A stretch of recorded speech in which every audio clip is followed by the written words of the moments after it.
feito, será feito para que a ajuda chegue até aquela pessoa. Verdade.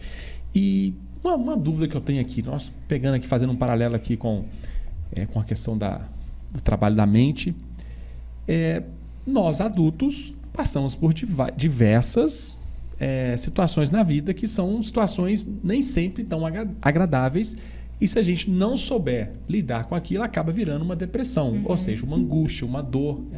Que a Fernanda acabou de falar ainda há pouco. Mas existem crianças depressivas? Existe. É o caso que eu te falei, eu criança. Entendeu? Algo que, assim, a gente acha que é frescura. Porque a criança, por exemplo, tem um amigo imaginário, uma coisa que as pessoas têm que... ela tá com o amiguinho dela. Ou então, aquela criança que se priva entre dela, ou situações. No meu caso lá, meus pais brigavam muito. Então, vira e mexe, tinha um pé de guerra dentro de casa. Aquilo ali, eu ficava angustiada. Então, assim, refletia. Por mais que, igual falou assim, é uma coisa que a gente tem que ter muita atenção, porque às vezes a pessoa ela é muito alegre, que eu sou muito extrovertida, muito comunicativa. Mas, no fundo, a pessoa, ela é depressiva. Alguns casos de suicídio, você fala, como que fulano suicidou? Fulano estava tão feliz, que foi o caso aí de uma blogueira, que o povo não imaginou por que ela suicidou, uma pessoa tão alegre, espontânea nas redes sociais. Mas é aquilo. Qual que era a válvula de escape dela? Mostrar que ela era feliz, mas ela não era feliz. E as crianças, elas sempre vão... Às vezes a criança está muito agitada. Aí a pessoa fala, a criança tem até umas palavras que eles falam, atentada. Nada, esse menino tá atentado, é o diabo que atende esse menino aí. Mas não é, aquilo ali é, como se diz, uma válvula de escape dela. Ela tem aquela angústia, ela tem aquela tristeza dentro dela, mas eu acho que para os pais, eu não sei se vocês lidam com depressão de criança, nesse caso de criança. Eu acho que é muito mais difícil a pessoa lidar e descobrir, não é? Meu amigo Atos, perdão. Agora sim eu entendo por que a Tatiana avacalhava a reunião dos nossos amigos lá. Rapaz, era uma bagunça. Eu era quietinho, gente. Desde criancinha a gente tá juntos. E hoje muitos amigos, né, Tatiana? Mas por isso que a Tatiana, quando era pequenininha, atrapalhava a reunião dos nossos amigos. Ficava lá atrás, que não tinha EBI, não tinha escolinha bico, a gente ficava lá atrás, aprontava, que horrores. Por isso que você era assim, né? Agitada. Era depressiva, né? É porque às vezes é agitado, entendeu? Tem... Mas... Aí eu não sei, a pergunta, a criança... né? Existem sim crianças depressivas, então? É diagnosticado e tem tratamento? O adulto é mais fácil de detectar os sinais. Ele vai saber pontuar muito bem. A criança já tem a sua dificuldade de pontuar o que ela está sentindo, o que ela está pensando. E muitas vezes, se para um adulto expressar o que está sentindo, em certas ocasiões já é difícil para ele ser interpretado, muitos, como nós falamos, né, é frescura, falta de serviço, imagina para uma criança. É falta de couro. Muitos vão pontuar isso. E vão partir para esse lado, o lado físico, e não vai conseguir resolver. Não vai conseguir ajudar. Muito pelo contrário, a criança vai crescer revoltada, ela vai crescer com traumas. E a pressão, como nós pontuamos também da panela de pressão, só vai aumentando. E isso vai durar anos. E essa criança um dia vai virar um adulto, uma pessoa adulta. E ela vai querer descontar tudo isso no seu convívio de amigos, parentes, relacionamentos, mas porque lá atrás, quando criança, não foi tratado. Verdade. O meu amigo Atos, tem muita gente aqui conectada. Eu quero mandar aqui um abraço para a Mauri Queiroz, tá com a gente. WBF também está com a gente. Projeto Cultural, já falei. Arleide, boa noite, povo de Deus. Muito boa noite, Arleide. Tem várias perguntas que eu não vou ler todas agora. Alex Souza está presente. A Jordânia, patrocínio. Depressão não é frescura, aí tem cura, é isso aí. Tânia também está presente. Muito importante esse trabalho. Depressão é muito importante esse trabalho. Depressão é uma doença que precisa ser entendida. Muitas pessoas sabem como lidar com um depressivo. Uma programação como essa nos dá um grande ensinamento. Obrigado, viu? Tânia. A Nájila também está presente. A Juana Maiara está presente. Divânia Mendes também está presente. O Anísio também está presente. Gente, muitíssimo obrigado pela audiência de todos vocês. O programa de hoje está bombando. Eu não vou conseguir ler todas as perguntas, porque nós temos muito a abordar aqui com o nosso amigo. Tem uma aqui, Marcelo, então, você deixar, Atos e Fernanda. A Esther Ferreira. Boa noite, Esther. Bem-vinda aí ao canal.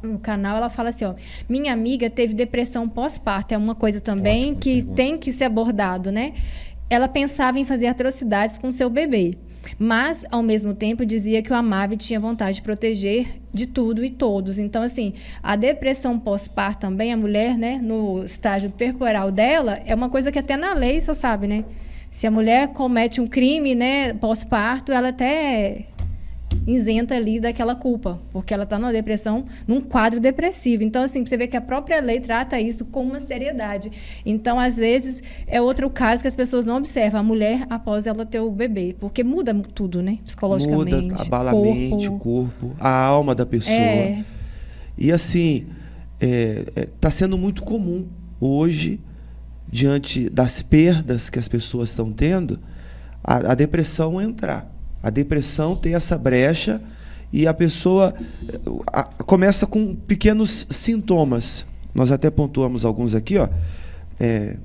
No caso, são 10 sintomas. Manda ver. Tem muito mais que isso, né? Mas irritação constante. Não sei se tem como colocar, mas aqui a gente vai ler, tá? Irritação constante, dificuldade de concentração. Vai anotando aí você que está assistindo, tá? Primeiro ponto, irritação constante. Segundo ponto, dificuldade de concentração. Mau humor ou desânimo persistente. A gente está pontuando aqui, mas são coisas que podem acontecer no nosso dia. Você, Marcelo, sorridente como é, você pode ficar mal-humorado, mas não quer dizer que você está com depressão. Eu estava até preocupado. Tudo isso aí que ele falou, eu já tenho. A Fernanda falou mais cedo, ela pontuou também algo, e está até aqui, ó, eu quero até ler esse, né? Comer com excesso por ansiedade ou falta de apetite. Tem hora do dia que bate uma fome que... De leão.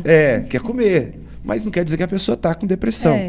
Mas tudo que nós estamos pontuando aqui é algo potencializado, é algo que a pessoa passa dias em cima daquilo. Tem que observar, né? Tem que observar. Não são todos os sintomas que nós vamos ler aqui, mas um ou dois, e é um cansaço extremo. E não é que ela está cansada no final do dia porque trabalhou, é porque ela já acorda cansada. Não é porque ela está triste. Eu estava preocupado.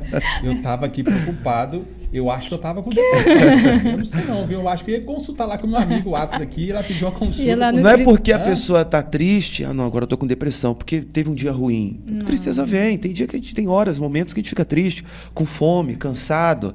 Estressado, né? Acontece. É humano, e né, essa gente? era uma das perguntas que eu ia fazer. A tristeza, ela é uma depressão? A tristeza por si só não, porque a gente pode ficar triste. Momentos tristes. Uma notícia, uma perda, a falta de alguém, o falecimento de alguém. Um projeto que você tanto buscou e foi frustrado. Isso é horrível, é tristeza. Exatamente. Dá uma tristeza, angústia na alma. É o que você escolhe fazer após aquilo ali. Igual, por exemplo, o exemplo que você citou sobre essa pessoa, por exemplo, a depressão pós-parto. Ali era para ser o momento mais feliz da vida da pessoa, né? Verdade. É a realização de um sonho, de ser mãe, enfim. Só que algo acontece que aquele que era para ser o melhor momento se torna o pior momento. Porque a partir daquele dia ela não tem mais alegria, ela começa a enfrentar aquela situação. Então, assim, é importante buscar ajuda, né? A pessoa, ela precisa fazer algo a respeito daquilo, e né? nós que estamos em volta, que aqui até o Wanda Argentino chegou a abordar um caso que lá nos Estados Unidos, uma mãe, após parto, teve 3 filhos e não deram atenção ao caso. Ela matou os 3 filhos. Então, assim, as pessoas... nós em volta, a gente tem que ver os detalhes, os gatilhos. Igual ele falou, não é só todo dia que você está triste. Eu acordo às vezes cansado, porque o dia está muito acelerado. Você vai, olha no relógio, deu meia-noite. Quando você assusta, é 5 da manhã. Você tem os seus afazeres. Então, assim, mas a gente tem que observar os gatilhos que a pessoa dá, os sintomas, observar e tentar ajudar.